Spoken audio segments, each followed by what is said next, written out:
Hello everyone, in this video I'm going to show you how to toggle off developer mode on Discord. So for you to be able to turn off developer mode on Discord, you have to click on the gear button at the lower part of the screen, which is your user settings gear. And click on it.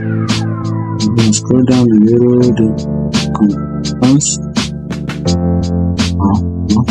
Sorry, we are going to click on activate. So let's look for this is it right here. Click on it, then turn this off.